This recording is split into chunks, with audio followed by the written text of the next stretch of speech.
Hey everyone, this is Derek Clavin, and welcome back to episode 37 of How to Practice Jazz Guitar Efficiently. Now, if this is the first video that you've ever seen on this channel before, I would recommend that you go back to episode 1 and watch the videos in order whenever you can if you really want to benefit the most from this channel, because this is like a free online jazz guitar course that unfolds in a logical sort of manner. But since you did click on this one today, maybe check it out first and see if you like it, and then you can take it from there. So, I think the topic of today's episode is going to be a fun one. As you can see, I'm going to be talking all about practicing a melody. However, I think a better word to use today instead of practicing would be playing.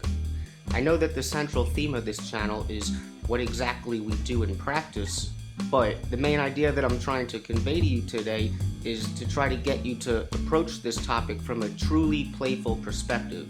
After all, we do call it playing music, and when it comes to practicing your melodies, you definitely want to keep this in mind. Because if you could approach this in a way where you're intentionally really trying to have fun with it, not only will it be more enjoyable for you, but your results will likely be much better as well.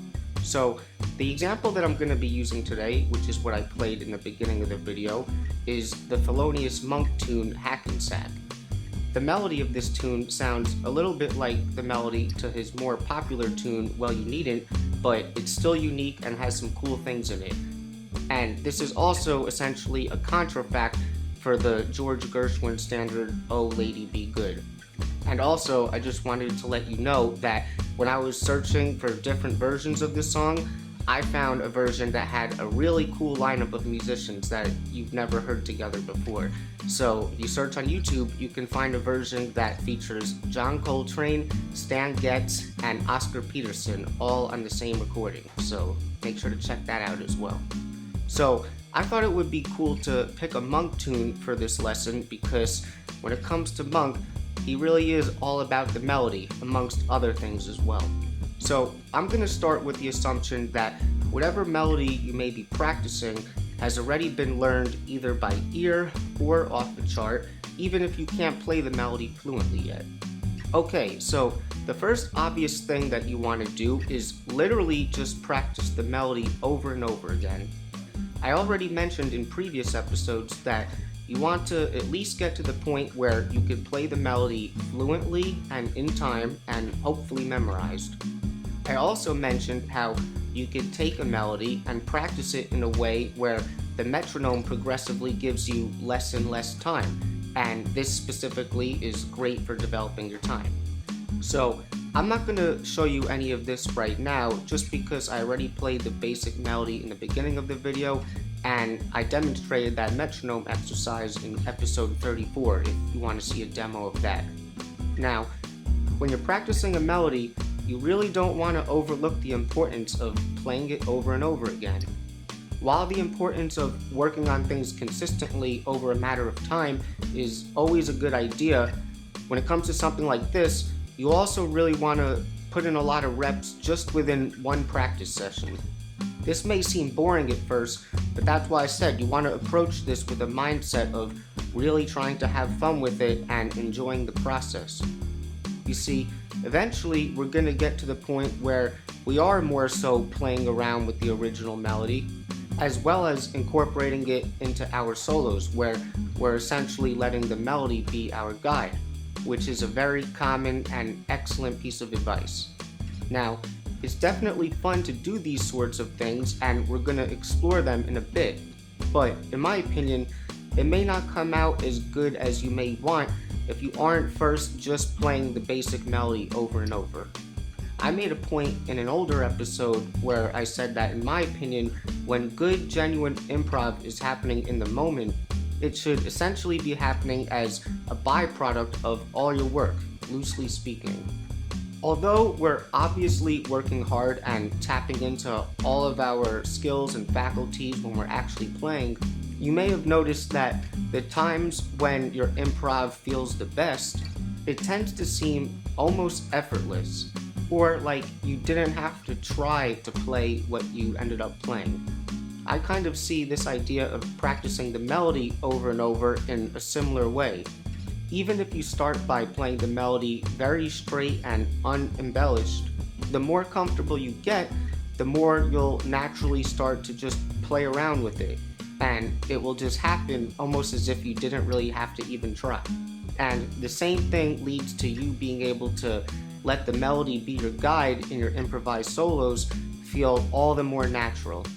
It's this feeling of naturalness, or whatever inevitably comes out when you play, seeming like that was just what was meant to come out, that we're essentially after. I don't know about you, but my playing tends to lean more towards crap whenever I really try to play anything in any scenario. So I know I'm harping on this right now, but you just want to be aware of this. Simply stated, the more that you've internalized a basic melody, the better you'll be when you start to play around with it. So, like I said, I'm not going to play a bunch of reps of this melody right now, but just understand that it's these reps that really make all the things that I'm going to talk about now feel that much easier. Okay, so now we're going to get into some fun stuff, and I just want you to keep in mind that there isn't really an order to these things that I'm going to say now. There's no levels or anything like that. I'm just rattling off suggestions to you. And also, I'm kind of discussing two subtopics at the same time. Like I said before, we can start playing around with the actual melody itself, or we could use it as a basis for our improvisation, letting the melody be our guide. Some of these things may lean more towards one of these categories, and some of them may apply equally to both, but I'm not going to make that distinction here. It should be obvious where you could apply these various things, alright? So, like I said, I'm going to be working with the melody for the tune Hackensack, and if you like it and you're having a hard time picking it out by ear, I have a PDF available of the melody that is for guitar with the tablature and exactly the way I play it and everything. Okay, so the first thing I'm going to talk about is just slight embellishment of the melody, or perhaps more so what I mean is how exactly are you playing the melody. Now, some people may refer to this as phrasing, and I don't necessarily disagree. However, to me, phrasing is so much more than just this. But what I'm really talking about here is the attack of the notes, or how we may hit them, as well as the decay of the notes and how they ring out or last, and then all the different guitaristic type of things that we may do to affect these different variables. So I'm just going to show you some things, and keep in mind that this melody in particular is very motific. It's pretty simple and repetitive, but a lot of times it's these types of melodies that you can really play around with and find some cool things if you experiment a little bit. Alright, so let's see what we can do. So the first thing you may want to consider is, how exactly are you coming into the note? Meaning, the standard thing would be just kind of hitting it dead on, but you can also come into the note from below or above in various kinds of ways. So let me just first point out that the melody itself, at least the way it's originally played, kind of has this sort of embellishment built into it already when they kind of come into this note like this. Okay? That is essentially exactly what I'm talking about. And when you listen to some people play this song sometimes, they don't necessarily do that. Sometimes they'll just come in right on that first main melodic note going, right? So this in and of itself is an example of what I'm talking about. So already you can kind of see that you can kind of come in from these chromatic notes above or below. That's not exactly truly chromatic, but I can also do it over here, right? I can also approach this note with chromatics if I go, you know. So you got the chromatic type thing. Of course, you also got your slide, so you can slide in from below, from a half step or a whole step. It's different. And you can also do the same thing from above. If you go a half step or from a whole step, right? So all these different things tweak it slightly. You can also obviously bend the notes, so perhaps a good one to bend might be like this one if you go,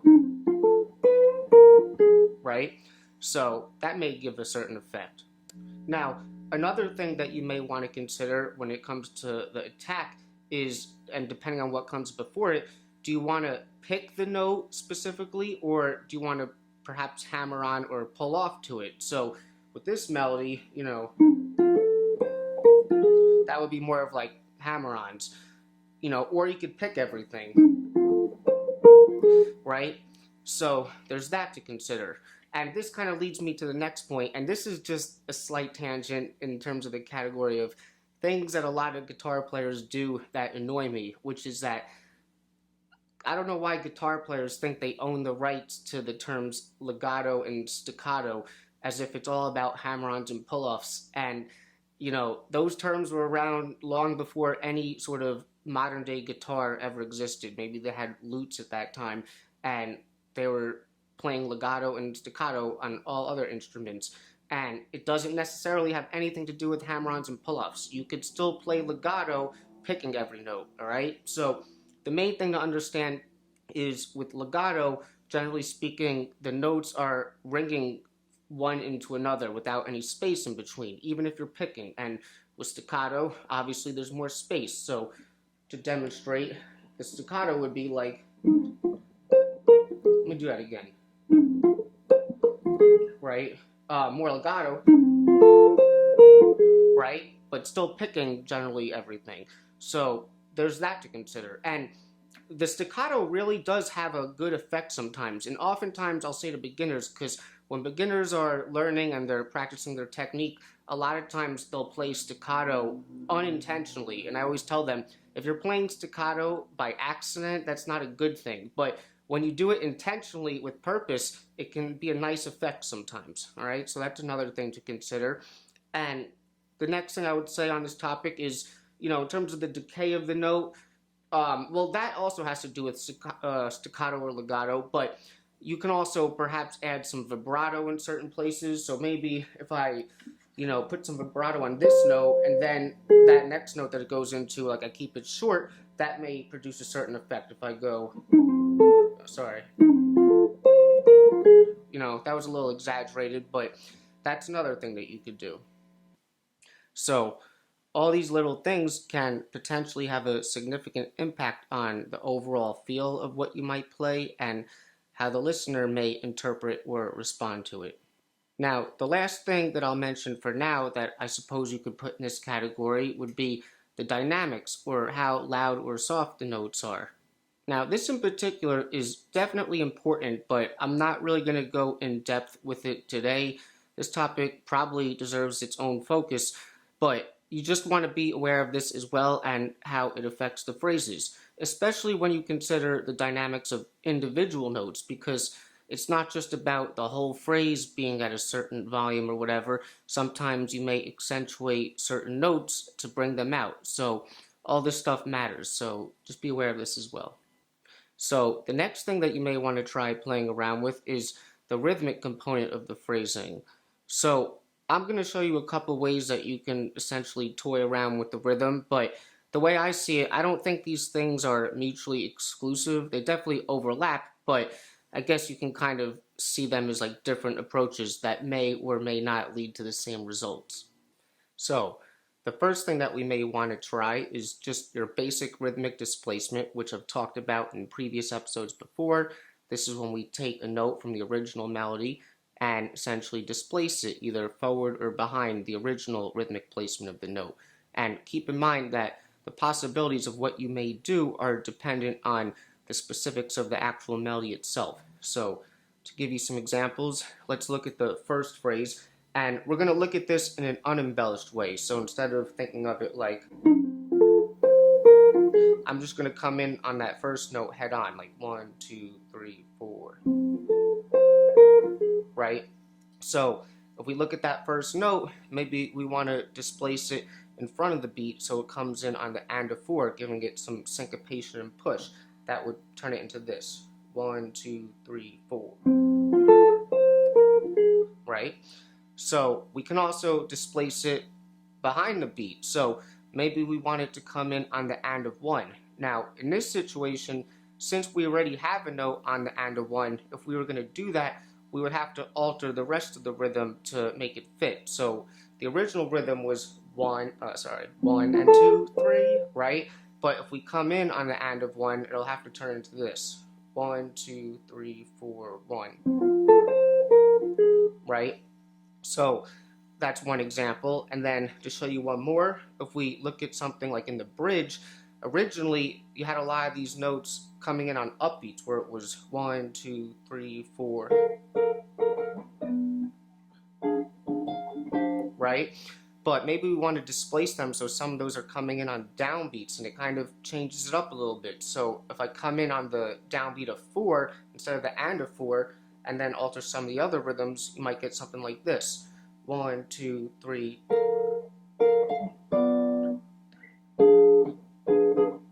Right? And it still kind of flows. So that's the first thing.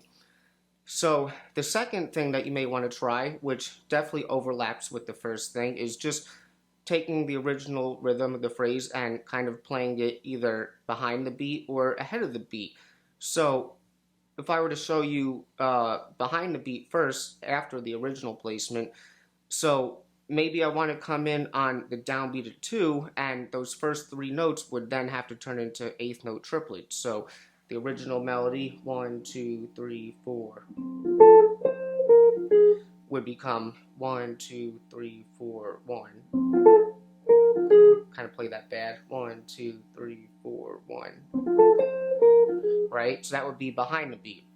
Or we can try putting things ahead of the beat, so coming in early before the downbeat of 1. So that would give you something like 1, 2, 3, something like that, right? So these are other things that you can consider. So the next thing now would be basically taking the original rhythm of the melody and essentially stretching it out or condensing it in some sort of way. And this one could be really cool. Monk definitely does this himself a lot. And this will probably be easier to demonstrate than even to explain. So to give you an example, let's say we take the original first phrase where it was 1, 2, 3, 4. Right? We might turn it into something like this. 1, 2, 3, 4.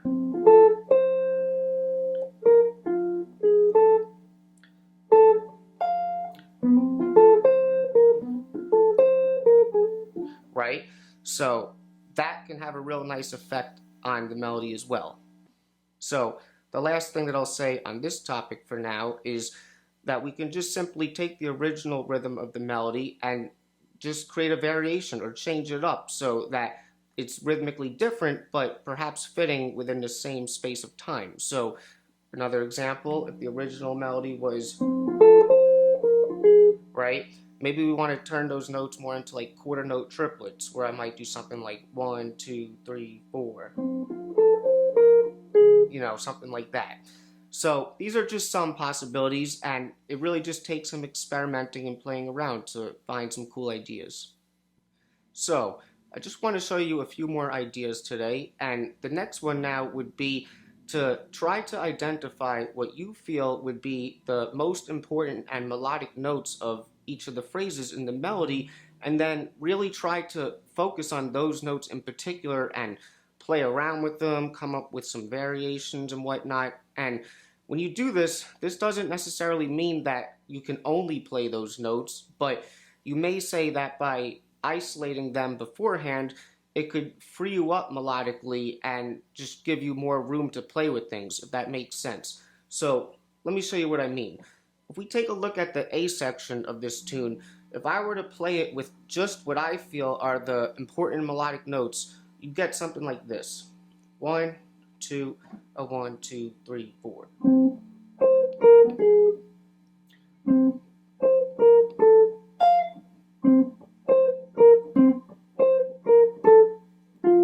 Right? And you can see how that alone really identifies a lot of that melody. So you can take those notes and just really experiment now and see what you can come up with. You know, the sky's the limit. So maybe I'll do stuff, you know, you can double notes, you can change the rhythm. So let's see what I can do. 1, 2,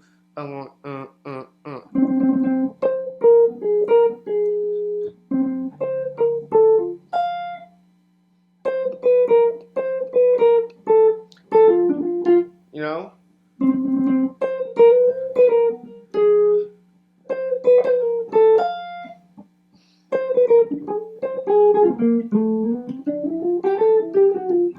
Right? I'm kind of going off, but hopefully you get the idea. You could try, you know, approaching some of those important notes with, you know, maybe a fourth underneath. If you did something like, you know, something like that. So I'm kind of just being off the cuff here, you know, but I hope you get the idea, because this can really give you a lot of potential, especially in other types of melodies as well, because this one is very repetitive and motif-like, all right? So that would be another thing that you could try.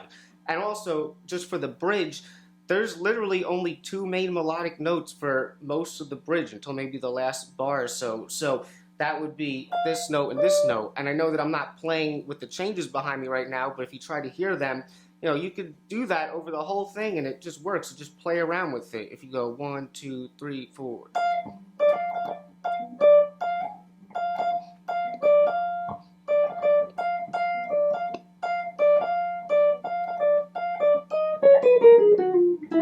You know, so lots of possibilities, even with just 2 notes.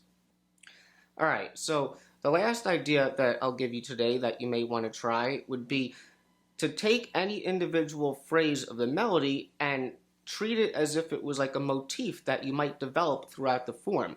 And for this is something that would probably be more for your improvised solos versus the actual playing of the melody, because you're kind of abandoning it if you do this, but it's still a great thing that you could use.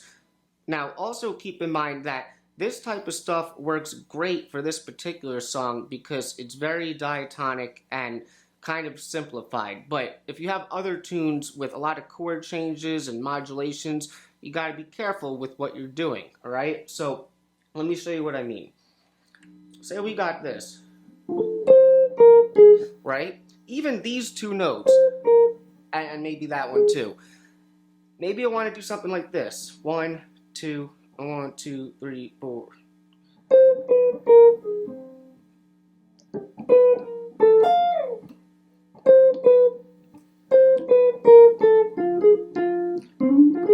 You know, so something like that.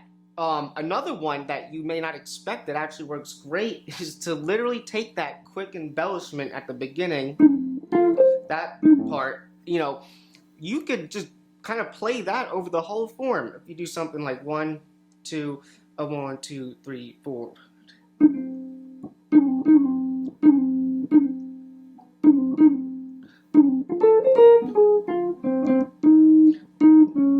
You know, that stuff can sound really cool over the changes. Another thing that you might want to do is maybe take that last part of the A section, you know.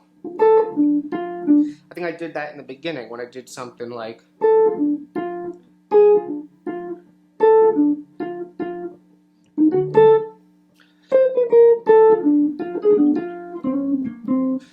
out, so that's another thing.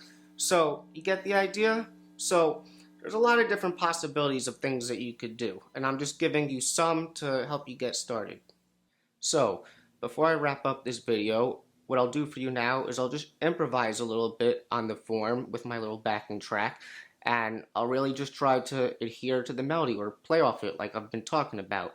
And just keep in mind, because a lot of the things that I suggested were very specific and deliberate, but when you're playing for real, you don't necessarily need to overthink it. You can create variations on the melody, but it should feel natural. And that's why, again, like I said earlier, it's really important to practice the basic melody over and over again. So then when you kind of like jump away from it a little bit while still keeping it in mind, it feels natural, if that makes sense. And one other thing I would suggest is when you're playing for real, like I always say, the spirit component is very important as well. And I made some videos on that a while back that if you haven't checked them out, I definitely would. Because, again, when you're really playing for real and the music is pouring out of you, in my opinion, it's oftentimes the spirit that is primarily guiding the melodic content that comes out of you. So that's another good thing to keep in mind, all right? So let's see how it goes.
Cool. So I hope that that could be inspiring for you, and we'll just leave it there today. So again, this is really important but fun work that I really wouldn't neglect when you're learning a new tune. So if anyone has any questions or anything they want to say, just put it in the comments. I'm here to help. And in the next episode, hope you're ready for the next episode. Hey, I'll probably be addressing some things that have more to do with harmony, but it shouldn't be anything too involved, hopefully. And I think that that will be the last episode before I really go into the real practice part of this channel. Everything else has kind of been preliminary, even though we've talked about a ton of important stuff so far. But then we're really going to get into the practice, so I'm definitely excited for that.